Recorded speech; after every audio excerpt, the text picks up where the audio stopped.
Late this evening, he's meeting with our governor, so he will get here as soon as possible. So we will resume with City Manager Bohanko giving us an overview of this topic. Thank you, Your Honor. What I'd like to do is I'd like to turn it over to city staff, specifically Rick Tainter, who wants to go through and just bring us back to some of the history and how the whole issue of the CCRC has developed.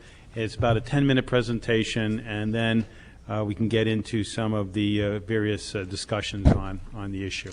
Okay, thank you.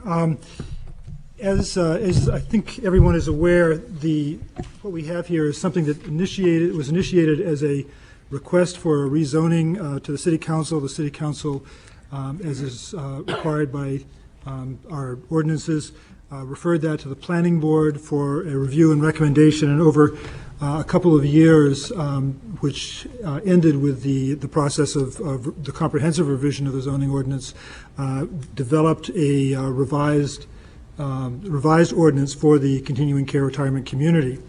And again, because it became as a specific request related to a specific area of land, a lot of what the discussion has been has confused or blurred the lines between looking at the zoning ordinance per se and a specific site or a specific project. In previous, the last couple of meetings, there was a joint workshop with the Council and the Planning Board, I believe, in January, and that was followed up with a City Council work session and the City Council retreat. We had several meetings, and a number of issues were raised to the surface. And the memo that I sent to the Council on June 16th basically gave some responses or analysis of some of those questions, the four major issues. Just as background, this has to do with providing a new option for senior housing, and specifically, it would be an option that includes a continuum of housing care opportunities, starting with independent living as if it were age-restricted independent dwelling units, moving toward assisted living, and then ultimately moving towards skilled nursing. And the ordinance that has been presented requires a development to have all three of those components in it. And it would require a conditional use permit by the Planning Board. The site requirements in the ordinance have changed quite a bit over time, but as we brought them to the Council in December and January, it would be a use that would be permitted by conditional use permit only in the Office Research District. It would require a total, at least 5 acres of lot area on one or more lots, and it would require at least 100 feet of frontage on an existing public street or 2 separate frontage segments, each with 50 feet on an existing public street. And this is very similar to the requirements for the planned unit developments that the city has had in its ordinance and revised as part of the affordable housing planned unit development that was developed in response to the Atlantic Heights proposal. In terms of some of the key dimensional regulations, the ordinance would require that buildings in a CCRC be set back at least 50 feet from a parcel boundary, from the overall CCRC parcel boundary, and at least 100 feet from a residential district. And building heights, if the buildings were less than 150 feet from a residential district, would be limited to 3 stories or 40 feet. And most our residential districts have a 35-foot height limit, so this would be comparable to the heights in the residential districts. If they were more than 150 feet from the residential district, they could go up to 4 stories or 50 feet.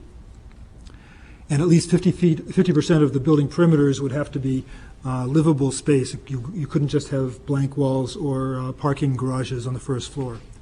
And as an example of the type of scale that this would represent, just to visualize it, this is not necessarily what these buildings would look like, but these are buildings, similar developments, comparable scale to what is being talked about in the ordinance.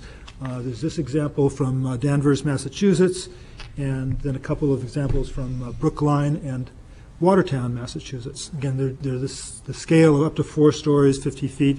That would be the type of development that could be developed. The general site that we're looking at is between Borthwick Avenue and Islington Street, mostly open land at this point, and it's outlined here in yellow. It would have primary access from Borthwick Avenue, but most of the development would be located on the Islington Street side of the parcel. In this conceptual plan, you can see this is the Islington Street down at the very bottom of the plan, the railroad line, the Hampton Branch coming down here, and then the building area, the building envelope area in this area with an access road coming out to Borthwick Avenue. Looking at some existing development on the site, this is what the area looks like today.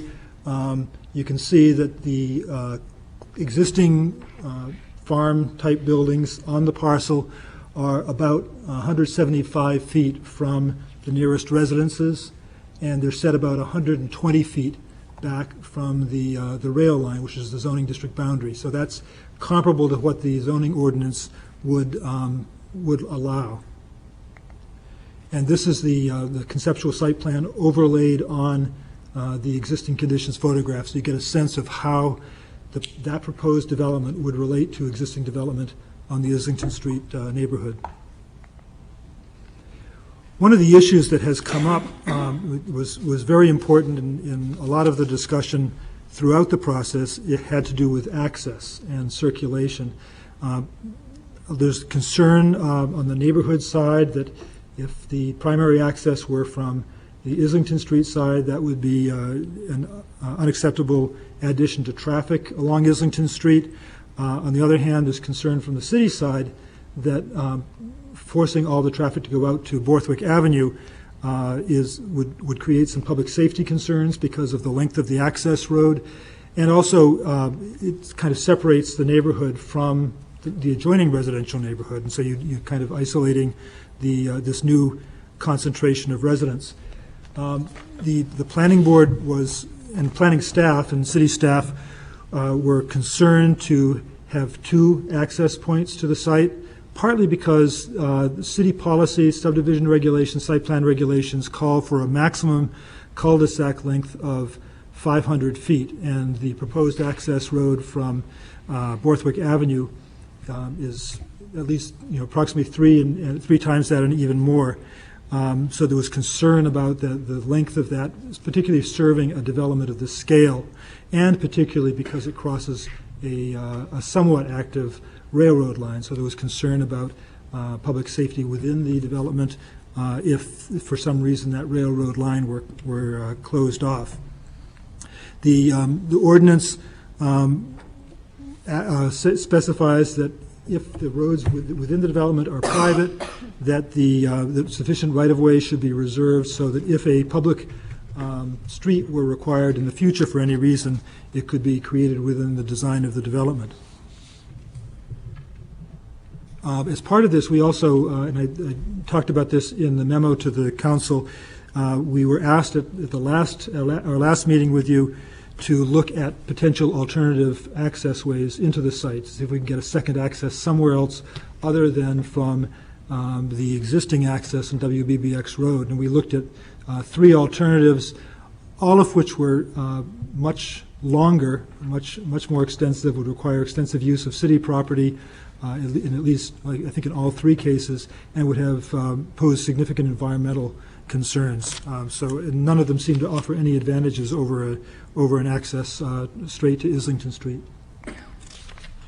So the four areas of concern that were raised at the last meeting had to do with fiscal impacts, that is tax revenues versus municipal service costs, traffic and safety with and without a secondary access, affordability to Portsmouth residents, and resident preference. And so that was really the focus of the memo that was sent to you on the 16th.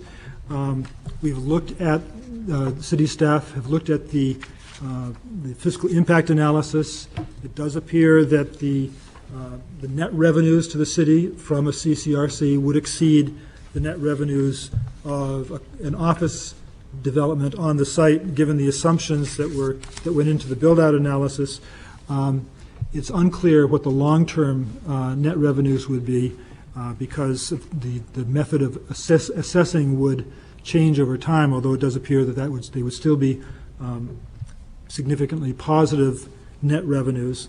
There was a concern raised about the possibility of the development becoming in some way tax exempt, and the developers have committed to agreeing to a condition of approval that they would make a payment in lieu of taxes equal to the normal assessment of the premises if for any reason it ever went to a non-profit or non-taxable state. The traffic impacts from a CCRC in terms of total traffic at peak hours would be less than the peak hour traffic generated by an office development.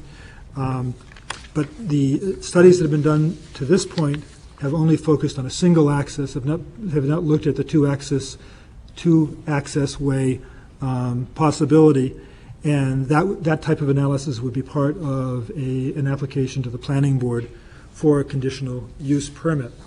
In terms of affordability, the proposal was raised at the last council meeting about a couple of options for providing for affordability particularly for Portsmouth residents, and we looked at that.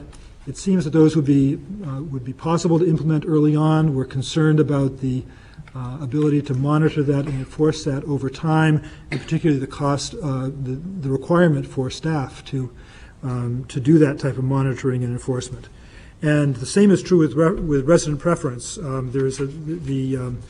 It was proposed, and the developer has stated that they would agree to the requirement that a certain percentage of the independent living units be set aside for a period of time at the initial occupancy or rent up to be reserved for eligible Portsmouth residents, and that proportion of residents could be maintained as close as possible over the long term. Again, this seems like something that has the potential for being not too difficult to implement in the short term, but again, over the long term, there's concern about monitoring that and enforcing that.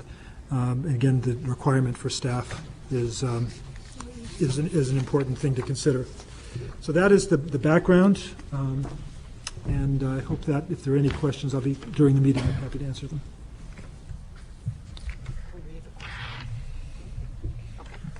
Okay, thank you, Rick. That was very interesting and a very good overview of what is being presented before us. Now I guess I will go to the councilors for questions and discussion. Jerry? I'd like you to comment a little more about the two accesses. There's always been the problem in the neighborhood and the access onto Islington Street. And it would I preferred the idea of a gated for emergency access, because that's really why you want two accesses, right? So emergency vehicles can get there if one access is blocked for whatever reason. Well, I think it's more than that. I mean, one of the things that kept coming up during the planning board discussions had to do with the ability of residents of the development to access services along Islington Street rather than if they're driving to go grocery shopping, right, rather than make them go all the way up to Portsmouth. They have to drive farther. Pardon? They can still get there. They can get there. It's just a much longer route. Yeah, I guess my question is, if I'd be specific, you've got what'll be 75, maybe 80-year-old people. Maybe they're 65 when they move in, and in 10 years they're going to be 75 or 80. Pulling onto Islington Street, which is a busy street, or else pulling from Islington into WBBX, which is a very narrow road, and that's my concern. We consider that safe? I think the thing that we had talked about was if there need to be traffic improvements, they should be made at that location. If that's a dangerous location, as it is right now, and if providing additional access onto the road increases that danger, then perhaps we should be looking at signalization as an option to control, to improve the quality of traffic management on Islington Street. Are you saying did I hear you say it's dangerous now? Or I did not say. I said that people have said, and so we should look at that and see if it is. If you raise the question of if that's a dangerous situation. So if it is, then we should be looking at that. Before we move on to the next person, I just got this memo. It says, Ken Smith is unable to make the meeting this evening. He has requested that you please mention that he would like a gate on Islington Street to protect the neighbors. Ken would appreciate it if you could make this comment for him. So I just thought I would deliver that comment. I think Counselor Lister, Bob, was next. Rick, Rick, thank you very much for the presentation. Appreciate it. But could I ask you to repeat the ordinance you talked about the road and private entryway? You 500 mentioned- foot. No, the 500, yeah, you mean Yes. the dead end length? Yes. Could you just talk about that again? It's the city has a requirement that cul-de-sacs not exceed 500 feet. That's part of our standard subdivision regulations. And we have not, to my knowledge, approved a new development, in the years since that regulation has been in effect with a longer dead end than that. And one of the concerns that was raised, a similar type of issue was Atlantic Heights, where Atlantic Heights is basically one way in, and there was concern, I guess, at some point in the past that was blocked and needed to have a second entrance provided for it as an alternate way in and out. Thank you. Tony? I guess not so much of a question, but wonder if you agree with me, is that I would caution all of us when talking about planning issues to not get too specific, because without a civil engineer reporting on this, without a traffic engineer reporting on it, we may end up trying to do the planning board's job. And I know we're all very cautious about what happens out there, but for example, the idea of blocking off Islington Street, if you think about traffic going to the Pick and Pay, for example, that traffic would leave Borthwick and go across Route 1 bypass through the Cottage Street neighborhood. And I doubt the Cottage Street people are here tonight, and so they don't know the impacts of a decision like that we might make tonight. So I would prefer the planning issues. I mean, we want to bring up planning issues and talk about them tonight in the general terms, but I hope we don't create these rules that have these unintended consequences. And could I just respond to that? I think that I'm glad you said that, because I have been, in my presentation, responding to some of the issues that have been raised, and I'm not sure that it's clear to everybody that in the draft of the ordinance we have, there is no specific limitation on that 500-foot limit. That's still in the subdivision regulations, so it would be something the planning board would have to waive for any development that came before it under this ordinance, if a development came before us with that. Can I follow up with Yes. that? Now, in order for the planning board to waive it, it's no council action, it's a planning board action and just a simple majority vote? Yes. Chris? I wanted to just pick up on something Tony said, because it occurred to me either I wasn't listening or we haven't been clear. We're not tonight I don't think we are making recommendations. I just want to make clear what our role is tonight, because I think your clarification is really helpful. We're really clarifying the information, possible issues, and then what? It will be on for a council meeting for an up or down vote, right? We're not necessarily making decisions about any. Right. Tonight is really to get the information that you requested, to clarify that information. Then on the agenda, you'll see we have next steps. And the next steps would be a determination by the city council, either through consensus or some other way, to bring back for first reading. Okay. Because that's how you would get it back before the city council. Esther, did you have your hand up? I thank you, Rick, for doing this. I guess I'm perplexed. And I know Tony said we're not supposed to be basically micromanaging. No, I know, that's not what I said. We're forced to. The other thing is that I'm also very perplexed that, Rick, you started off by saying we're looking at zoning for CRC, and automatically we go to a map of a project. So somewhere I'm very confused, because I thought we were pretty clear last council about this project, in referring back to some meeting minutes I did. I think there was, some stuff said. But given with what you've given tonight, I am very confused why the project can't go into other parts of that land, closer to Borworth Road. There's land that is not, according to the maps I reviewed here all day yesterday and kind of went through, there's not wetlands. and it would clear up a lot. You can almost do a U-turn, right? If I'm looking at it right, you can almost do a big circle, drop off all your relatives and friends, and pick them up and go right back out on Borthwick land if we use the land closer to Borthwick Road. So if someone really wanted to do this for funding, you know, I saw these proposals from the developers saying that they would agree to this and they'd agree to that, but nothing's long-term. And residents on Islington Street are there for long-term. It seems to be. I mean, I'm hearing 20 years and whatnot, and many of our proposals are only for a year. So if we're just out there asking questions, and since we have fine-tuned it by the fact that your research is on this property, your research that you showed us, the development is this development, then how come we're not going? Why is the development not over near Borwick? Why are we over this long drive in and we're sitting near Islington? I think that is the type of thing that would come up if this ever were able to get to an application to the planning board. So that's the problem we have right now. I understand your frustration about the fact that most of what I've brought back to you is very project-specific, reacting to this particular project, but those are really the kinds of questions that were raised. And you know, I think there were concerns raised about what would happen if the city adopted this ordinance. How would it allow, what type of development would it allow to happen? And the only proposal we have before us is the particular one that I showed you. We don't have an alternative. The developers haven't presented us an alternative that has buildings closer to Borthwick. We don't know whether there are limits on that. We don't even have detailed environmental information at this point about that. So it really relates to the application. That's the type of question that if an application came to the planning board, I'm sure would be willing to ask. But we don't actually have an application. We just have a concept before us at this point. And can I? Yes. Go on that.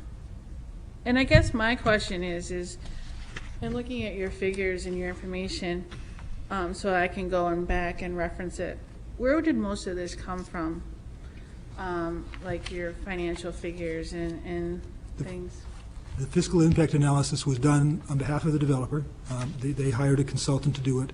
We reviewed the numbers. It was reviewed also in the assessing department. So there was some review of those numbers. I can't say that we've done hired an outside economist to look at them in the same level of detail as the applicant's consultant did. But the numbers are generally done according to the typical type of fiscal impact analysis. But it's not. They are on the applicant side. Okay, so if they're on the applicant side and we have community members who have decided to take this up as a cause and have created numbers, would you be willing to sit and cross-reference those numbers? I'd be willing to talk to them about that, sure. We talk to other people. That would be something that would come through my office. And I guess I'm having a hard time if our numbers are just from one concerned group that has a mission and has a motive. And if we're truly being a citizen-run city, then we need to take from all. And I would encourage us to look at all the numbers that are out there. Well, there are certain criteria that you would use, and certainly, we have done that. We've asked the assessor to take a look at that. There's certain criteria, as Rick has said. Quite frankly, it'd be easy enough to look at those numbers and then have the assessor take a look at them. So that's fine. But without, there's a lot of other things that go into that too. That you can't tell what can happen into the future, challenges to assessments and the like. So those are things that happen. But certainly would look at them, and we'd analyze them the same way as we analyze these. There's certain criteria that you use from an assessing standpoint. Anyone else? Tony, and then Jerry. A clarification first is I didn't mean to stifle debate or commentary about this project. By all means, bring up what are planning board issues or planning issues in general. But I'm just saying, as Chris said, we're not making any decisions tonight. But be careful in that without the experts to tell us about what our opinion is, or the impact that would have, and that kind of conversation typically occurs at the planning board level. You may not know what impact your decision would have or your opinion would have. So it just cautionary. That was purely not meant to stifle debate. More of a bigger picture question. The question before us, and that we're asking about, is do we want to have CCRCs and an office research zone? Obviously, we can't ignore the fact that the immediate impact of that decision would be a CCRC on Islington Street. But I don't mean to change what I just said previously, but a lot of our conversation is about site and planning issues on Islington Street, and I've heard this in previous councils before, is having a hard time. I don't want to say trusting the planning board, but having a hard time letting go of that responsibility, because you're going to feel the impact. You're going to feel that it's your responsibility to make sure that the neighborhood isn't impacted negatively. But the planning board has all the tools that we all want to have, but we don't have, believe it or not. And it's by regulatory statute that the planning board has those tools. So you know, keep up the. I'm encouraging the conversation, but at some point you have to let go and let the group responsible for those, making sure that all these things happen correctly, does their job. We have Jerry, Bob, Chris. Yeah, I've got a couple points, but I just want to respond to Tony. I think everything you said I agree with, except that we're elected and the citizens expect us to be watching out for this. So we do have a responsibility to kind of worry about it at least. Whether we change our minds or not, I don't know. I had a question, switch subjects on the emergency response analysis that was done, and I think I understand it, but I'm not quite sure, so I just want to clarify. You're saying since this is Medicare reimbursed, the collection will collect more of the billing, but the billing will be lower because it's 80% or 20%. In the end, lower billing but more collections means it turns out okay for us? I guess as I read that, I just want to make sure. Yes and no, Okay. because we can only bill for the ambulance service component of it. We will not be able to receive any payment for the fire service component. And like our other locations in the city that have elderly population, because that population is sicker, has more serious medical problems, and usually requires more assistance, we will be able to bill for the ambulance component, but there's no way to collect for the fire response that goes along with that. So there is a benefit to have Medicare population because it's a given insurance that would be able to pay. But it is much lower than what we receive from a private insurance. So, and the city has agreed and the fire department's agreed to accept Medicare billing, and we get 80% of what they allow, which is different than our rate. Our rates are typically higher than that. So, yes, we will bring in more revenue, but one of the things we'll be seeing is that we suspect, based on the experience of Exeter with their Riverwoods project, that we'll see about 400 calls for ambulance service and probably 80 to 100 calls in fire service for that location. So there'll be a great demand, and to put that in perspective, our busiest ambulance location in the city right now is a nursing home, a skilled facility, and we only go there 100 times a year. So we think we'll be busier. We think we'll have opportunity to bring in revenue from the ambulance, but it's not at a level that would be covering all the cost of the service. So are you saying actually we'll be net short when you say not covering all the costs? Well, all the ambulance calls don't cover the complete cost because, again, we do not break out the fire. When the fire engine responds with medical personnel on it, we don't bill for that component. Is your question regarding the fire? My question was, is the ambulance, follow-up to Jerry's on the cost, what percentage do you get back? In other words, you bill, I'm assuming there's a percentage that, there's a fight between the insurance companies and stuff, and you just kind of, there's a percentage you get off to you. What percentage of the billable cost do you get back usually? Well, overall, it's about 66 to 75%, but that's, you got to remember, we also would look at it, I don't have the numbers, based on the payer. Because in our general population, there are ambulance calls that do not generate any revenue because the people don't have insurance. And we have a mix of population, but overall, and I think we showed this in our budget performances, that by and large, we're between 66 and 80%, 75% of what we bill out, we get back. Medicare is much better as far as the collection rate, but it's almost like guaranteed money, but it's lower. So we do pretty well with that. I think Council Lister was next, then Council Dwyer, and then Coviello. Not to repeat what Jerry said, but just to respond to Tony. I think we need to, the theme through all of these discussions we're going to have is that we have to put some trust into the planning board. And the planning board, I do not believe, is working in isolation of everything else or working in a vacuum. However, they're not getting the calls. We are, from residents in the area. That's what I'm concerned about, is responding to the kinds of concerns that people have. Those concerns happen to go along with the things that we've talked about so far. That is the access. That is a number of potential Portsmouth residents who might be able to live in this area. How many can afford that? All the safety kinds of things we just talked about.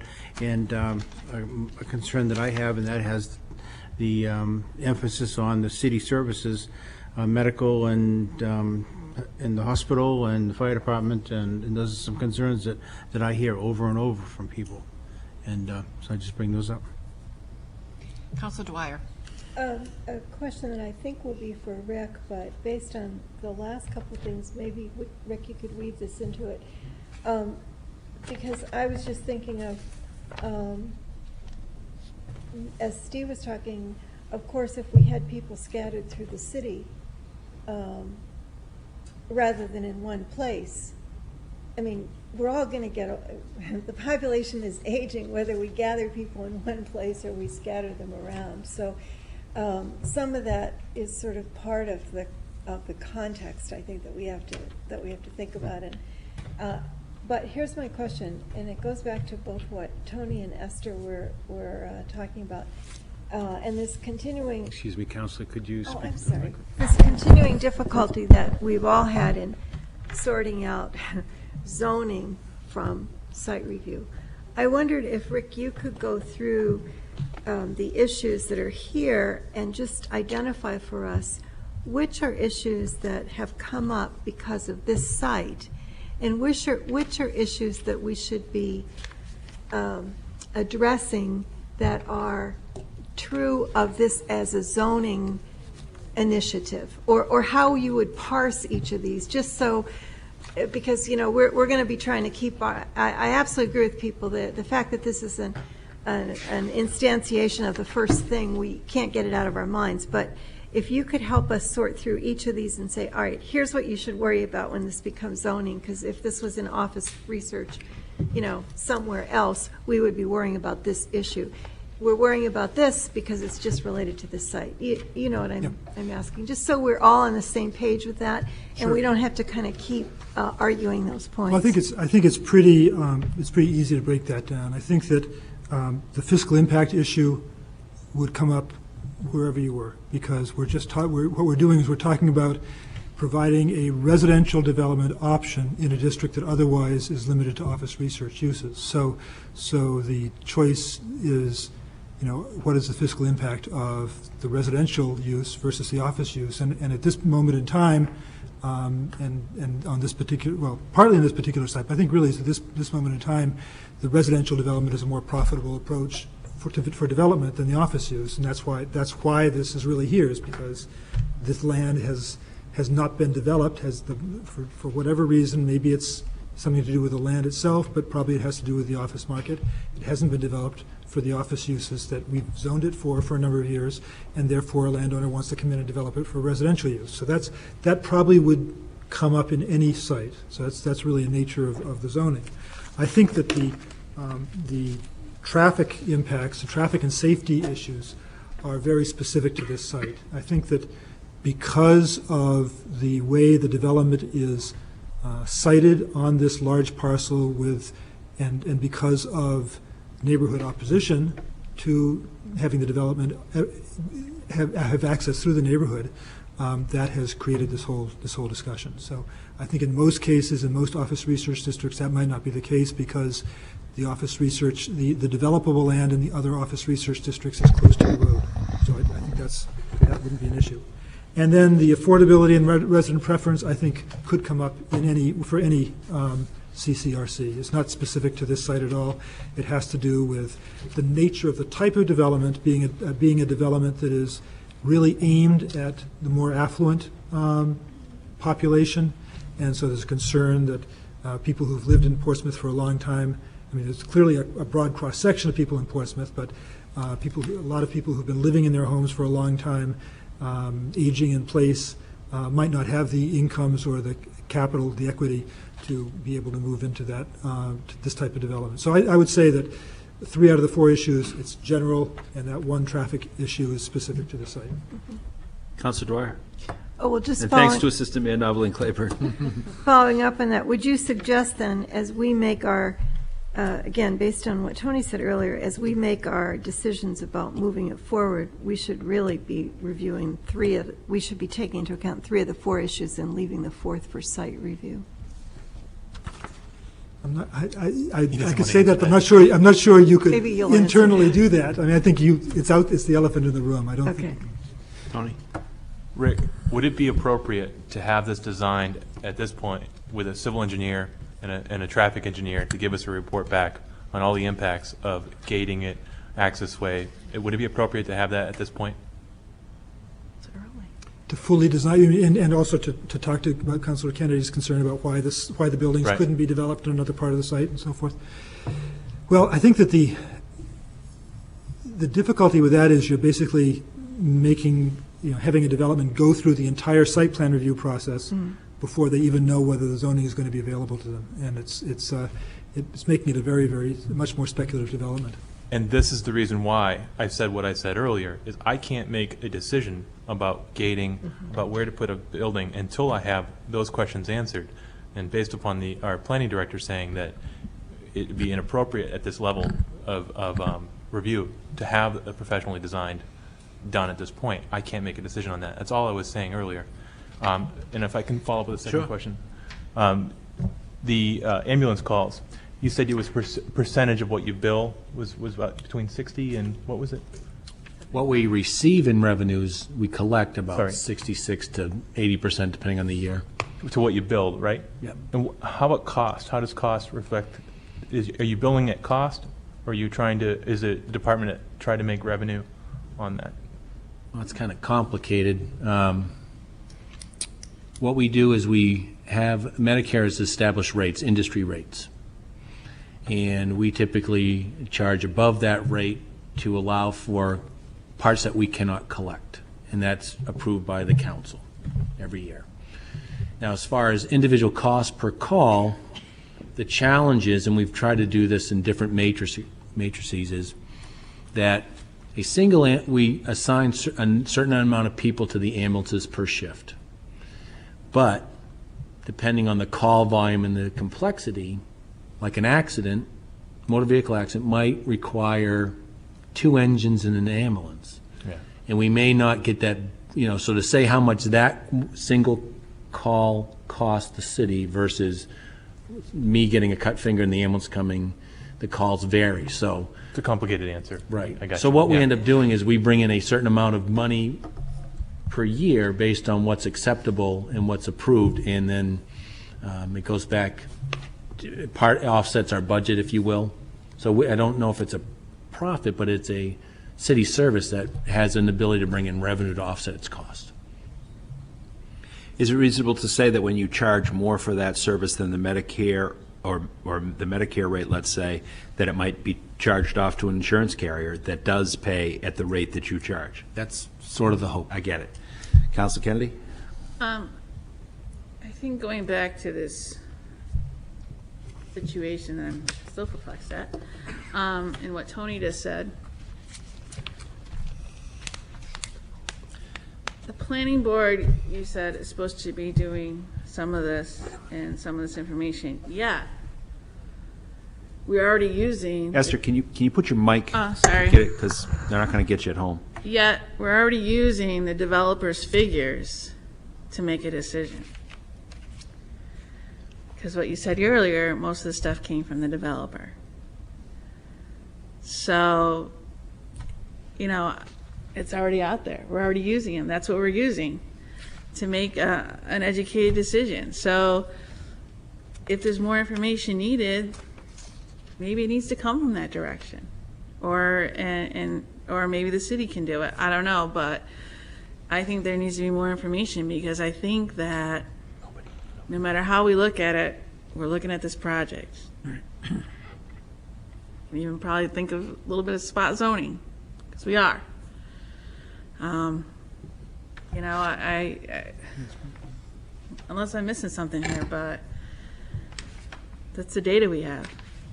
Now, if the city comes forward and gives us some new data and gives us some other data and gives us some data that is not reflective of the project and the developer's opinion, the developer's data, then maybe we'd have something to look at. Because then we would be looking at a project that could be fit other places. John? Yes, just to speak to Councilor Kennedy's inquiry. Typically on projects this size, and many of the council members that have been on the council, we do bring in the numbers from the developer typically, and then we do our in-house review. And if we have real serious questions about their methodology, then we would bring that to the attention of the city council. This has been reviewed by the city staff, the city assessor. There isn't a major concern with this, but where council members in the past, when we've had major projects such as this, they have sometime allowed the staff to engage an outside consultant, which we usually pay for, to evaluate those numbers, which if that would probably be the best way to allay any concerns about the numbers. But typically, when you get a project of this size, certainly if there's we would engage a firm. And we've done that in the past in the hospitality industry and other things when we were looking at the convention center. And so it gets a third party involved and it looks at the numbers. Sometimes the numbers, the person will confirm those numbers, and sometimes they may say, well, they need to adjust these because those certain factors were not taken into account. So clearly, what we could do if the council so desired is we could engage somebody to help us to look at the tax revenue aspect of this. It would, I don't know how much that engagement would be, but certainly we could do that. Just a moment. Thank you, John. Sorry. Thank you, John. Nancy, did you want to speak? Yes. All right, if you go speak, and then we'll maybe talk about John's suggestions. Okay. I'm trying to look at this proposed zoning, which is this 3-page thing that we've seen several times before.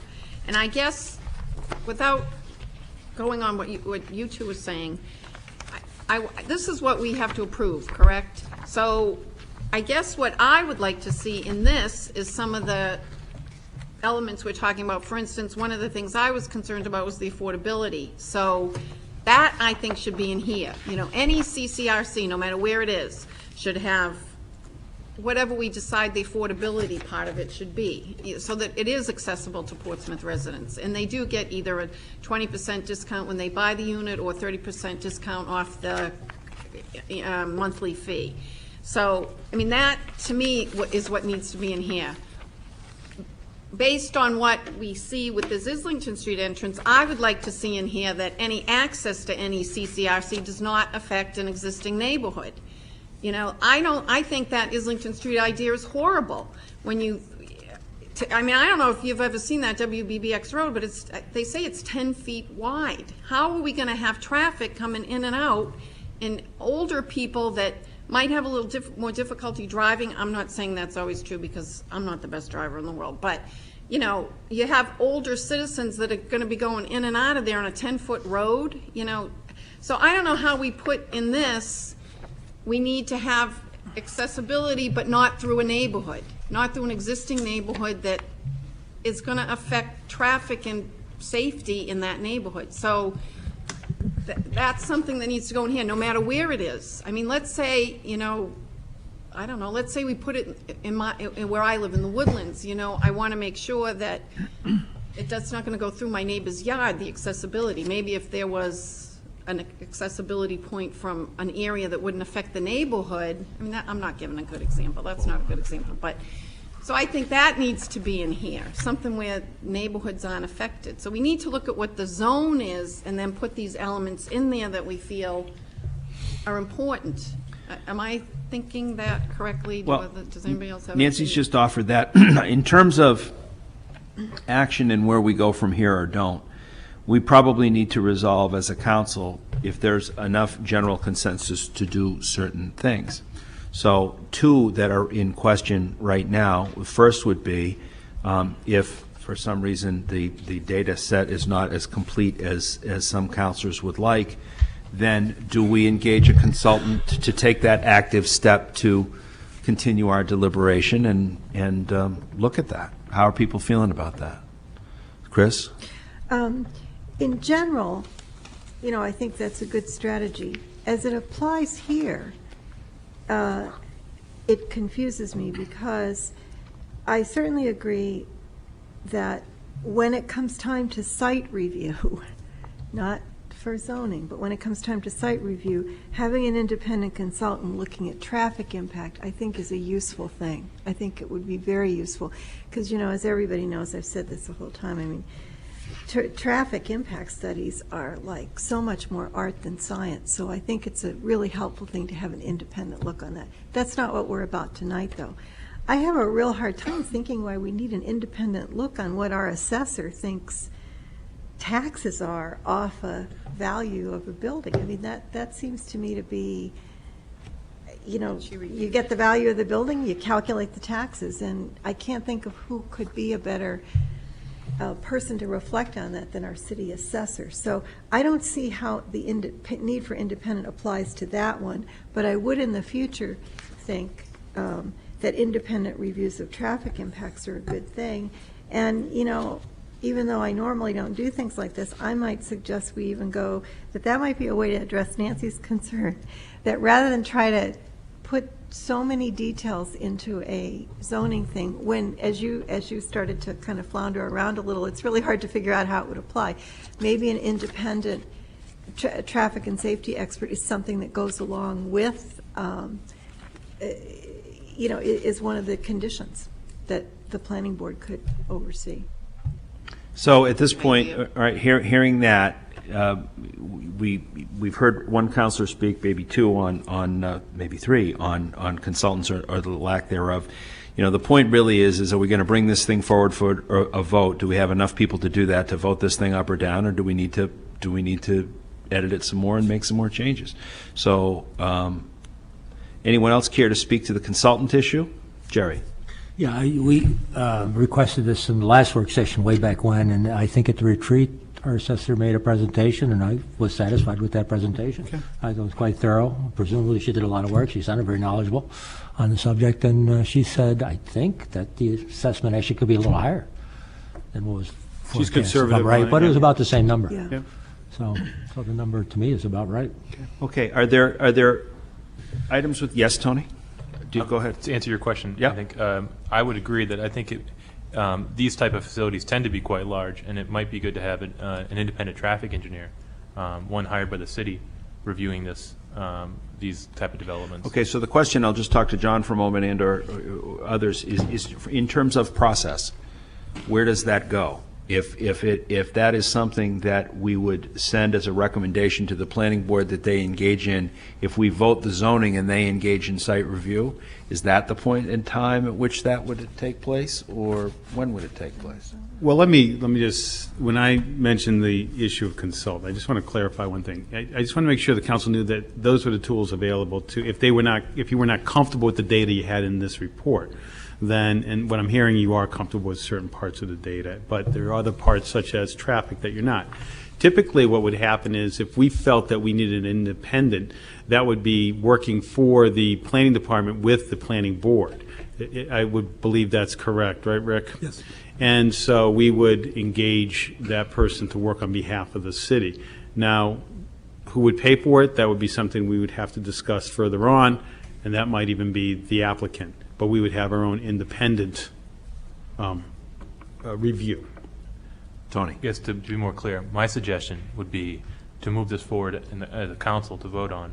And what I was also suggesting is that I might, or others might make a recommendation when the time to do so, to add language to the document to have a third-party independent traffic engineer review it. Well, I think there might be procedurally another way to handle that as well. I mean, I think we could vote the ordinance and then put another item on for that purpose in any case, the planning board needs to get the message, and I think that's you. Yes, Assistant Mayor. I guess the only way I will vote on this is if the amendments are made, and we could do it during the reading process and the public hearing process, amendments are made that I think this should apply to every CCRC that ever comes down the pike. Another issue I have is the potential to become a nonprofit and how that's going to affect the tax revenue. I think that should be clearly stated in here. Like we said, this particular developer agreed that if they became a nonprofit, they would still pay the taxes. So I think that has to be in there, because why develop these developments if we're not going to get tax revenue from them? Well, let's talk about that. I get So it. I think that should be in here too. Well, let me say, the Assistant Mayor has indicated that she has a desire to have certain items in there. Procedurally, in terms of how we proceed, I would put if we have, a significant number that want to see language like that in here this evening, then we can ask that it be drafted and put in. If it does not appear that we have a significant number of people that support that, then I would say to people who wish to amend the ordinance that I would request that you adhere to Rule 9 and that you show up with your own draft. And then if you need some assistance with that, you can, we'll talk about how that happens. But otherwise, you put it on, and then if people have drafts that become the function of amendment practice, then they do. Okay? So there are suggestions. People may want to try to make amendments. We do it all the time. We're old hands at it at this point, and that's what we're supposed to do. So if people want to bring amendments and that sort of thing, then that's possible. But again, given the complex nature of a zoning ordinance, and I don't know what's available or not available for help from city staff and that, but Rule 9 requires we do a written ordinance. It's never more important than it would be in amending something of this complexity. So I'd ask people to take that into consideration. Council Kennedy. Because you missed the first part of it, that was kind of what I was saying, and I agree with Councilor Clayburgh. I also am questioning the data, the revenue source, not the appraisal, the revenues. Okay. And I think, because we heard from the planning director, Rick Tainer, that all the information on the source came from the developer. So I would like some kind of opinion or some kind of second opinion, and I also think that if as part of these amendments, we need to think of setbacks, we need to think of traffic patterns, and I think that all needs to be figured out and put in somehow so that people, City Planner Rick Tainer suggested that we should look at this as CRCs, but then automatically went to the plan. And since we're automatically going to the plan, then we need to look at that plan. Well, I appreciate what you indicate we need to do, and if there are a majority of votes that support that position, it will occur. I guess my question would be at this point is, if there is a specific sort of study that you would like to ask, so I need to make sure that I understand what that data that you would be looking for would be, and from what kind of expert we would get it, then we can have that discussion. So, what kind of expert would you recommend, and with what sort of, to bear on which particular information or particular points in this ordinance? Is it the assessment money? Is it the revenue stream? What is it? I think accessibility, the revenues. I think. Okay. We need to parse through these. Okay. So the first, did you say, was accessibility or accessibility? Accessibility. Okay. So. Well, Your Honor, I'm trying I to think what get a handle on this. I think we need, so that would be, when you say that, you mean in and out, basically, into the property, out of the property. The safety component. So that's different than the analysis on the revenue. Right, but he asked for a list, so I was. Oh, apparently okay, no, she has I one, was just so I'm trying to trying to clarify, get. that's all, okay. We're trying to get Esther's list, and then we'll see what we've got for buy-in on that. Okay. So the first is the safety access issue. The second is revenue. Do you mean by that tax revenue to us, or do you mean by that revenue numbers they report? I think it's tax revenue to us. Okay, so our assessor who assesses our city, perhaps an independent assessment, is something you have an interest in. We'll just get the list out there, and then I'll go one by one with the council, and we'll see how much interest we have in proceeding with experts on those. What else do we have? I think that some of my concern is how accessible the property is for Portsmouth residents. Okay. And where does that all fall in? That's the affordability. So we need 4 consultants. And I started off by saying that I'm not sure it needs to be consultants. We have citizens who have brought forward numbers. We have a planning director. We have very educated people within our city. And maybe it's just taking a grander look than just the developers' figures. And that's all Well, I'm the asking. grander look, would that be a component then? I'm trying to figure out through these which ones I need to kind of put in front of the council and say, is additional hired technical expertise something we need to think about as a council and/or recommend to the planning department through site review in the event we pass the ordinance? Or is it, information that we're going to hear from some of those citizens at a public hearing? Because we're going to hear that intelligent discourse that we typically do in our public hearings. So in looking at these, the ones that lend themselves to potential expert sort of, John, if you care to. Well, I think that the access safety is probably getting to the traffic engineer, the access and the safety aspect. Because what everybody's been talking about, once it gets, you'd have your own independent a traffic engineer. I think that's what would address that, unless I'm mistaken. Rick, do you agree? I agree. I think. Well, I guess part of the again, this is a question of whether we're looking at the specific development or the entire OR district. If we're looking at the specific development, you'd look at different access alternatives and see Right. what the impacts were. Right. Chris? But at this point in time, to kind of tie this up, I think to go with Nancy's suggestion, it wouldn't be that at this point we would need a traffic engineer in order to determine if we're passing the ordinance, but it would be whether we had an amendment about whether we thought that every conditional use review should include an independent traffic engineer. So that would be the amendment, as opposed to, which I think would be an interesting thing for the council to talk about. Okay. I think that would be a great one and that would be one that Rick could draft. We don't need anybody outside to do that. That would say, okay, that's something that is part of conditional review. Right. But to make sure that I talk about these areas that have been raised, if one is accessibility, that typically would come after a vote on zoning, but a recommendation perhaps from the council to the planning board to do that, and perhaps a recommendation from the planning department hearing what we're saying. Yes. Or it could be, I think as Councilor Dwyer was saying, it could be a change to the language of the ordinance that says in every case that's Right. put forward. Right. It's not even a recommendation, it's That's part actually of a the process. directive. All right. Right. So that's one that we've got right in front of us. Okay, Nancy? Yeah? I think there has to be something in there that talks about Portsmouth residents and how 20% or 30% would be. Let's stay on one issue at a time, Okay. and then we'll go to that issue. So we're on that issue, that issue that's been raised. So now we've had a number of councilors speak and say, could we include something that speaks about that? And I see a lot of heads nodding. So we're going to address that one in the draft that comes forward. Okay?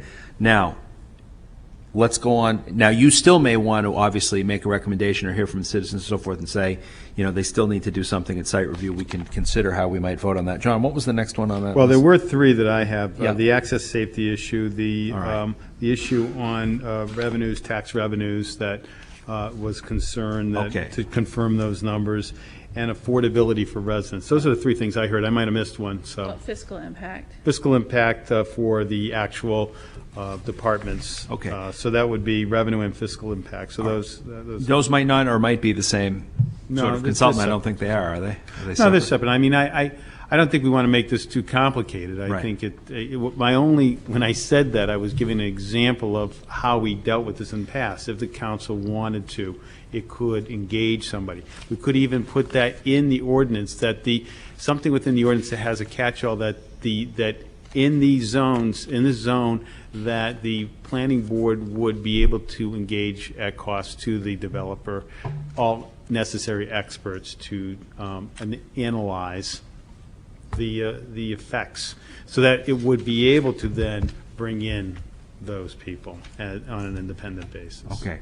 Now, that's an offering of language, not an expert hired for the council. Right, but my point is that we could speak about specific parts of this all night in terms of Right. that. Right. And I'm personally comfortable with the assessor's review. Again, I would think that in any case, we would probably want an outside view on traffic. I am comfortable with the fire department's impact as it relates to them. That is our major concern in terms of impact. So Okay.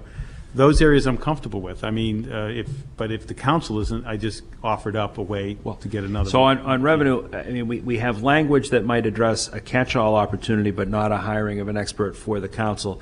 Counselors, is there a sense amongst counselors as to how many who feel we need another assessor to reassess the assessment and do that? Is there anyone here? Okay. So we probably don't have unanimity there. So now the next one would be the affordability function. Now, I presume, do we have some buy-in on that one around the table? I really have a question. This has been bounced around for years now, this affordability question. I wonder if the developer offered some. Jerry, your microphone, please. Oh, the developer offered some sort of a reasonable language on residents' preference, but I wonder, has he ever offered anything on affordability? I know there are a lot of proposals floated around before we talk about what we're going to ask for. I don't believe either of those were, any of the recommendations in this memo were from the developer. I think these came from the council. No, I understand that. I'm asking if the developer ever indicated receptiveness to some sort of discount for Portsmouth residents. I don't think we specifically talked about that. We've talked about lots of different affordability approaches. I think that, I'm not sure, I guess, just kind of broadening my response, I'm not sure this needs a separate expert analysis. I think it falls in the category of putting something into the ordinance. Language. No, I'm just asking if the developer ever offered anything that we could use for language. It appears that somebody, Okay. please. Okay, so, Chris? Well, Tony and I go way back on this, and we remember that the developer did offer something, and it got very complicated because of the different legal issues. No doubt you've tried to erase it from your mind, Rick. But what I think it would be interesting, I don't want to tie down to be too, I do think we should have something about affordability for Portsmouth residents, but I wouldn't want it to be so tied down to specifics that we either limit creativity, we create something that is found to be illegal fairly quickly, blah, blah, blah, blah.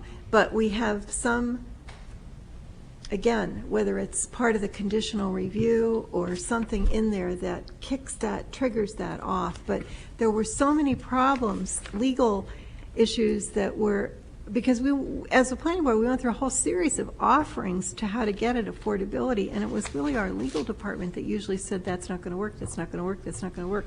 So I think we need to acknowledge that we want something for affordability, but I'm not sure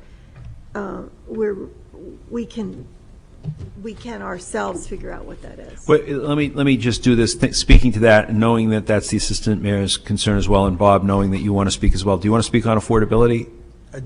I would have to see more information on this before I could vote. Okay, so perhaps let me direct this to Rick and see if this is a reasonable approach. Given that we're not going to draft it and create percentages when the planning board went through that whole morass, is there language that could put in the nature of best efforts language to say, or is there language that would not quite be precatory but would not be specific in terms of percentages and really too tied down that we could put in that would address that issue that you might be mindful of?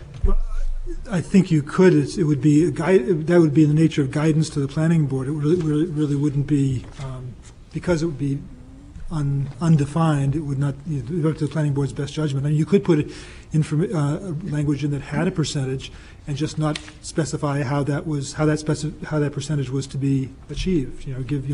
Have a process by which a developer would come in and propose a process to reach a goal, if you wanted to reach a goal, or you could leave it open-ended. Well, councilors, okay, do you want to speak more on that? No. Okay, councilors, Tony? Just historically, and Councilor Dwyer is correct in her acknowledgement of the history of what we tried to do, is that what I remember is that we kept on corralling around the public benefit portion of it, because every site might have a different thing to offer the city. One site might be affordable housing, another site might be recreation fields or conservation land. So we figured let there be some flexibility with every site to offer different things. Because the affordability portion was so hard. That being said, I wouldn't mind taking another crack at the affordability. It sounds like there's been some new ideas, but that's historically what I recall of the reasoning. Councilors, again, trying to get to the point where we say a question of how to bring it forward procedurally so that people have a reasonable expectation of what we're going to attempt or not attempt and vote it up or down, whatever may happen.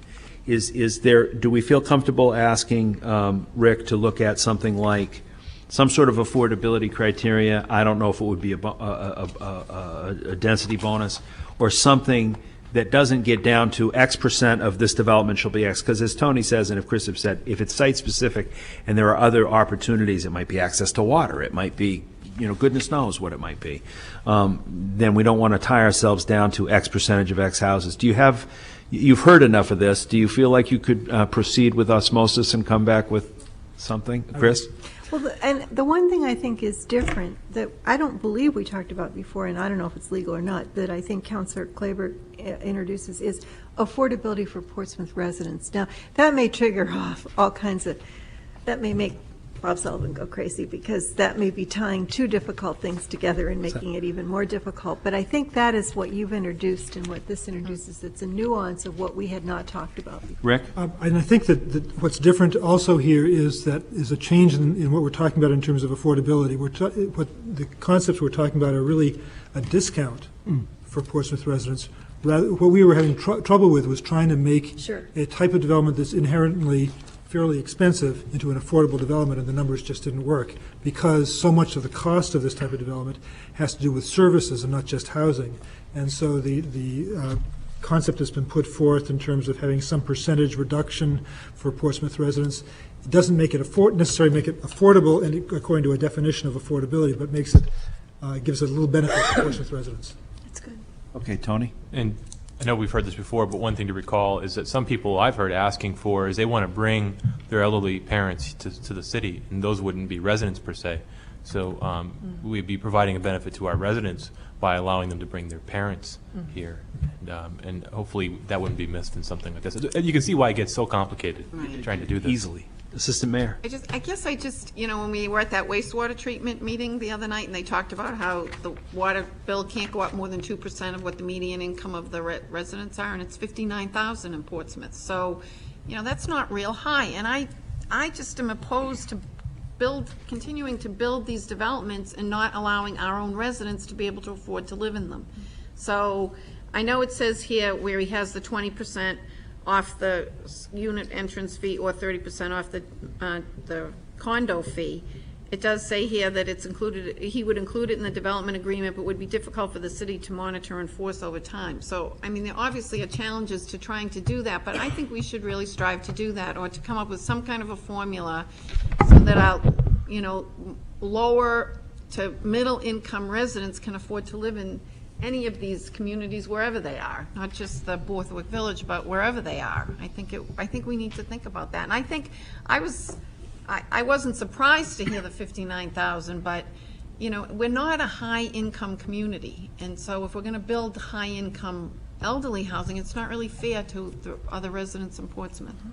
Chris? Got to watch yourself with medians though, because we got to look at the whole population here. And as we've all said before, we have really covered the low-income elderly population with our public 60% of income.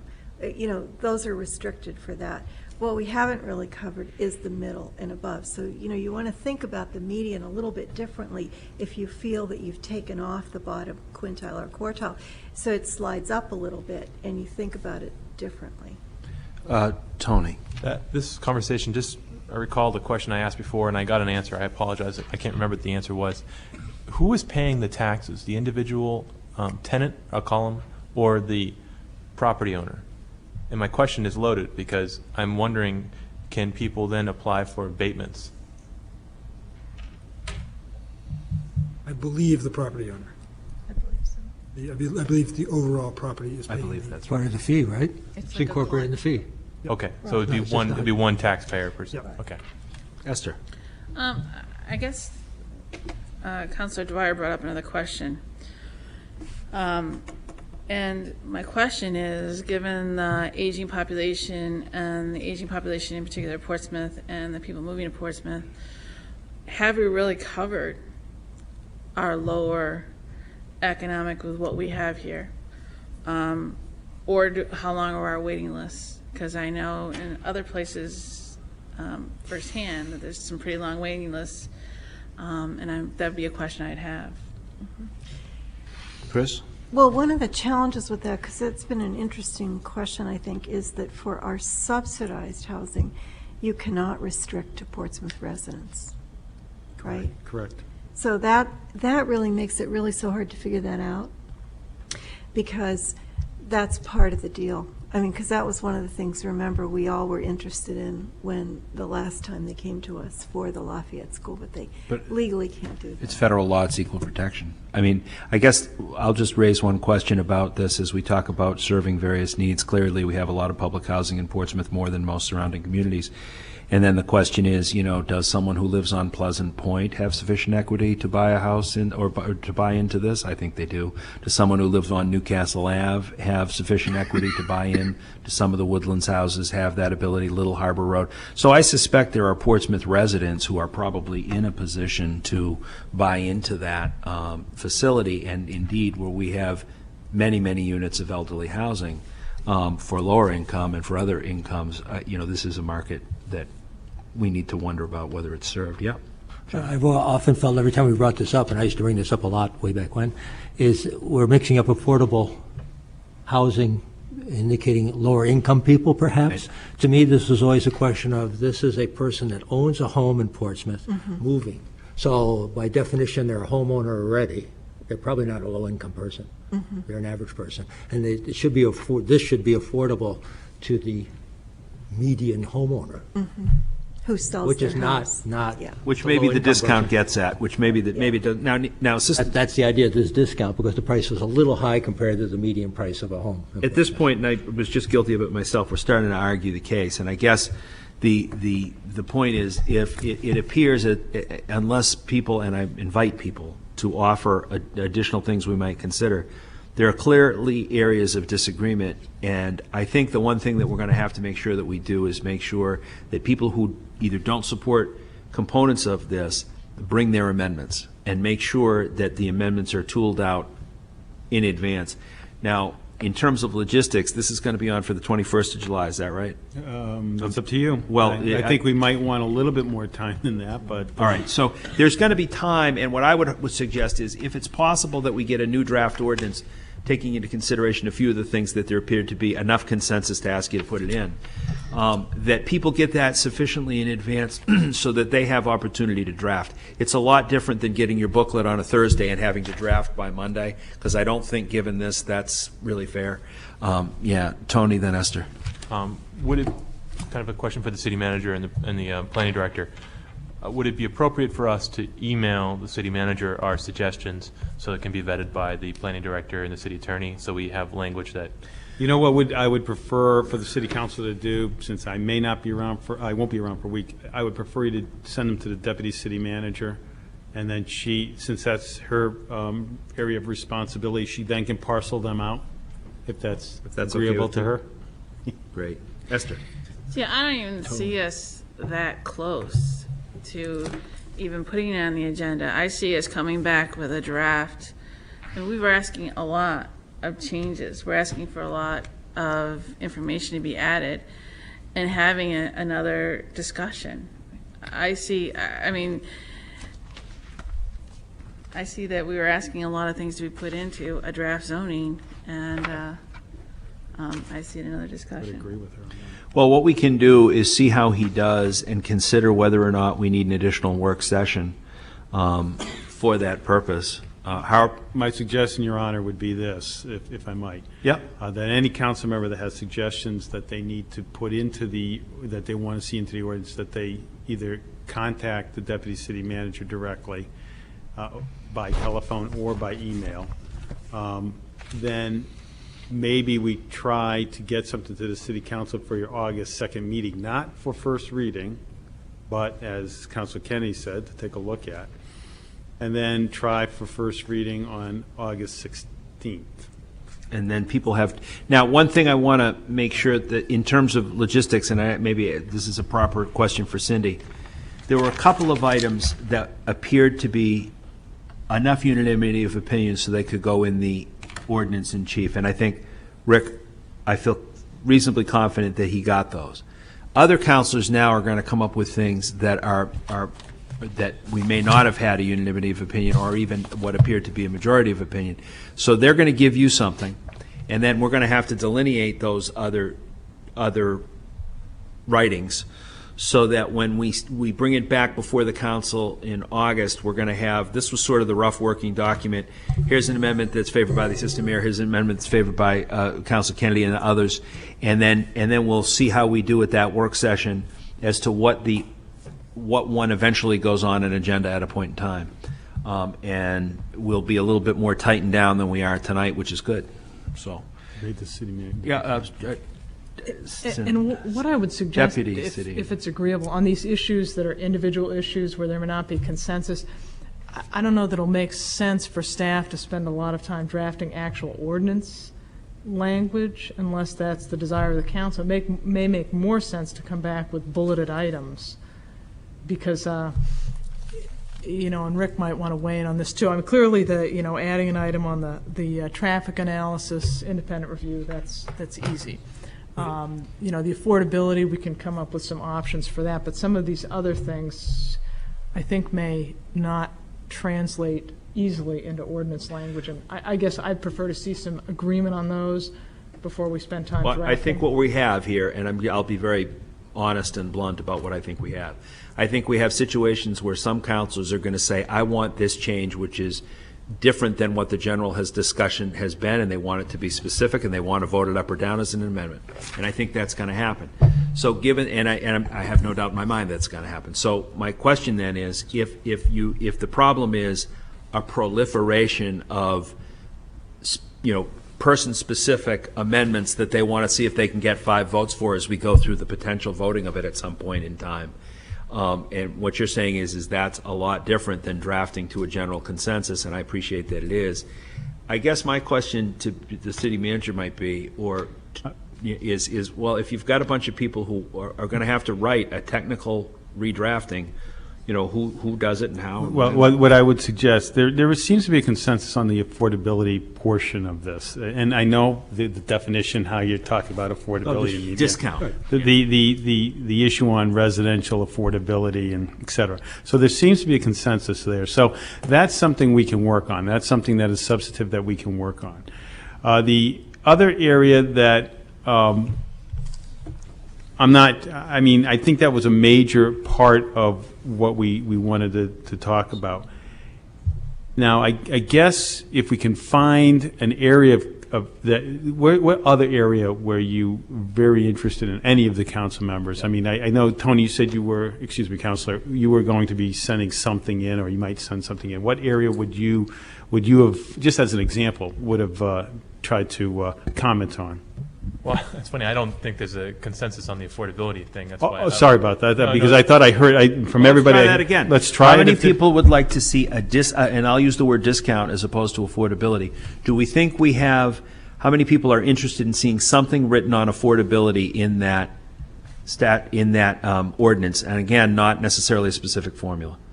Okay, so it's a bigger. Yeah, but we may take it out. Well, the thing is, I think it's important. That's worthwhile for the staff to invest time on. When we have 6 council members that are interesting, or 5 council members that are interested, it always can be carved out at the end if somebody doesn't want it, yes, or wants to change it. And I'm sorry I didn't say this before, but in pondering what people have said, I think there are 2 issues coming together there, and I'm not sure where the strength is. One of them is affordability. One of them is incentivizing this for people who live in Portsmouth. So we kind of get the idea. And one may trump one may be more important to a larger group of us than the other in this. Given what Councilor Hetmanik was saying, I think there is an incentivizing in it, and it may have some of the same effect, but. It's hard to write an ordinance unless you're leading off with one of those. Right. And sure, I recognize the difference. Okay. Well, before we parse that out, there's another area that we wanted to add into this ordinance, and that was the one on the general comment relative to the ability of the planning board to engage consultants at the cost of the developer. It doesn't matter if it's this one, the other one, or wherever. So those are the 2 that I have that we know that we want to put in, and well, that we'll try to put in. Then we can discuss appreciating further. that there was enough consensus to have something in front of us to read about that.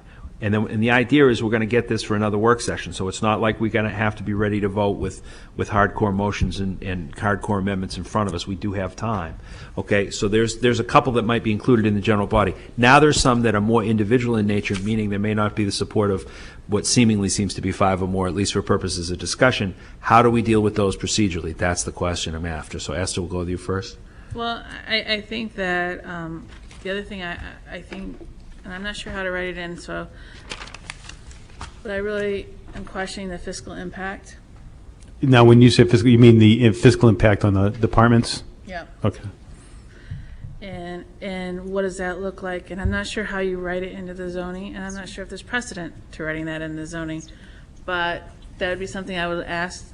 Rick, do you have a Professional. weigh in on that one? I guess the issue I have is that I think that when you look at the analysis that was done, again, admittedly on behalf of the applicant, the disparity between the range between the net revenue on the residential component and the net revenue in the office is so broad that my guess is even if we drastically change some of the assumptions, it would still come out ahead. And I guess my question is, if you write that into the ordinance, are you saying if it's a positive fiscal impact analysis, that's a good thing? You want to choose it on the basis of that, or if you making a zoning decision primarily or largely based on the fiscal impact can be, may not be the thing you always want to do in every case. So it's hard to make that in the ordinance. I just don't want this to become a burden to the city, and that's what I'm asking in some way. And I don't know if you've seen it in other. I mean, you're the expert. I don't know if you've seen it in other places or whatnot, but I really think that that's a real concern out there, that this is going to become a burden or a drain somehow to the community, especially if it becomes a nonprofit entity. So I guess my question would be, before we get into this, in writing it, is the request to, there's 3 different ways I think this could go. One is to write something into the ordinance saying that the planning board must or may get an independent fiscal impact analysis for any development that comes forward. Another is, even before we get to the process of adopting an ordinance, we look generally at CCRCs and see whether they are fiscally more positive than office developments, which would say we'd be putting the ordinance on the back burner until we did that study. And I guess the third approach would be to say that a development, that any development must be fiscally positive in order to be approved. I mean, there's 3 different types of things. Okay, so there's some complexity there, and I intend to continue to march through this stuff so that we can get to the point of sometime having something to vote on an agenda. So do we have a number of counselors who would like to have something in on those 3 tenets offered by Rick responsive to Esther's inquiry about fiscal impact? Okay, so we have 1, 2. I think that's not enough. So that might be something. Now the question is going to be, if Esther wants to get to something to get in front of us in a more specific way, we'll deal with the procedural issue of how much staff time can be devoted to individual counselors trying to draft things that need to go. But we have time on that because we're going to get another ordinance in front of us. Nancy. Well, you made reference to it, the nonprofit status. If it is a nonprofit entity that comes in and wants to develop a CCRC, can they be forced to sign some kind of an agreement that says they'll pay taxes? I guess, is that possible? That's all the I mean, I don't know if that's possible. I don't know if that's legal. I don't know if that's possible. But when you think that, if a lot of these were to be developed, say, in the next 10 years, and they're all nonprofits, then we're going to lose the tax revenue. Who pays for the water and sewer? Well, they would have to pay water and sewer. That is, So that's something. that's. All right. I don't know if you can do that, but can we look into making that? Okay, I don't think. I don't know. I'm just How can we, throwing it out. I think the question is, let me see if I can get it. The question is, how can we ensure that nonprofits will have to pay taxes? You would have to do some, excuse me, go ahead. Rick? I think the city attorney said that we could do this through a development agreement, so we could state in the ordinance that a development agreement shall include a provision that if you go to nonprofit status, you'll Payment in lieu or equal to ad valorem. Yeah, we can do that. Right. Okay. I mean, in our state, the state law and the case law is pretty clear on this, that the assessor has a positive duty every year to check all nonprofits and see if, in fact, they are meeting the mission and if there is assessable if they are subject to assessable things, beds always kick off pilot. Where you sleep and where you eat kicks off pilot. And that's why universities pay for that. That's why boarding schools do. So to me, this is a no-brainer. I mean, I think what you're asking is like totally protected in practice in our Right. state. It would, and it would be good to have it in the ordinance to have the development agreement that would specifically state, though, the equal to ad valorem. All right, so Sure. now, that may not be enough to fully address your issue. Is it enough to get it before, keep it in the general working document? Okay. What else, folks? Tony? Can I take a stab at the affordability thing one more You time? And that is, I wonder if, what I see is we're looking for is that turnover of a house in Portsmouth. That's really what we want, is that a house would free up for a younger family to move into.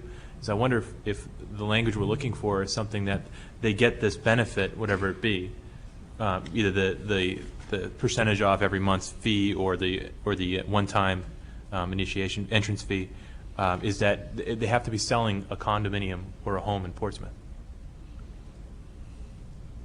Anybody They're a Portsmouth resident. That's kind of what I No, meant it's different. by A Portsmouth resident is incentivizing. different, because it could just be somebody who moves into the city for 1 month in an apartment. Portsmouth taxpayer. Oh, I see what you were saying. Well, that's different too. That's different too. That's a commercial. We want the turnover of the house. We want that house turnover for, or a condominium. That may, That's gonna be I get it. difficult. Let me just try this. That may get to the level of individual specificity that, okay, and so I guess that what I would say is, to the extent that we don't feel that we're in a position to have staff time draft an individually driven request, we're going to have another opportunity as a work session to do this. That means there's not the time pressure of, I've got this ordinance, I got to draft something by Monday, and how am I going to do that? And I would suggest that if people further develop those ideas and bring them forward to the next work session, then we have an opportunity to go over them again. And that will provide maybe another opportunity for drafting. Tony? So at this point, we're not sending our ideas to the city Well, manager. I mean, I think that you would not be, perhaps the expectation that you would be receiving back legalese that's going to plug into the ordinance, but rather. An opinion. Yeah, and and so we sort of have a record, and that will help us proceed in the next meeting. You know, I think it would still be useful to send those so that we can actually kind of get a feel for the entire council, or call. And then what I hear you saying, Your Honor, is it looks like a work session, so that's. Well, I think at this point, the other choice would be to do it, we always do a great job drafting in old business at the end of a meeting. I think it might make more sense to devote some more work session time, and this is going to orderly line up the planes as to where they're going to take off. Esther? The other question that I had curiosity about was the setbacks for a 4-story building, the 150 feet. What is traditional of these in setbacks in other communities? I don't think you could say there's a tradition. So communities are so different. So you have a more urban community would have everything closer. A rural community with things set further back. I don't think you could actually generalize about that. Because I think it should be farther back. I'm sorry, I missed the bus on that. Setbacks. Setbacks. All right. And I just said I didn't think that there was any way you could generalize as to what other communities do, because every community is so different. So Yeah. it's just really what you feel is appropriate. We looked at this and said if you're 150 feet, less than 150 feet from a residential district, your height should be similar to the height of a residential structure that's allowed in the residential district. If it's more than 150 feet back, it could be another story higher. Okay. So if you have specific stuff on that, that would be the kind of thing you'd want to pass on to Cindy Hayden. Okay. We're just trying to traffic cop this stuff out so that we, or perhaps use a flag waiver, and try and figure out how to put this together in the next work session. And we have open, because I don't think we have anything on for a work session for August 2nd before our meeting. But I would recommend we start at 6 o'clock if that's the case. And that's one option, so that we have an opportunity, and that gives people time. And then my intention would be that after that, if there's still drafting that people are on about, that we make sure that people have enough opportunity to submit that drafting stuff, so that again, you don't have the pressure of getting, oh my goodness, this is the ordinance, it's Thursday night, I need to draft something by Monday and get it in front of the city council, and this isn't what I do for a living, so. Any further comments or questions or discussion at this point on this issue? If not, I will seek to close for this evening, and thank you very much for your time and effort. Thank you. How was the governor?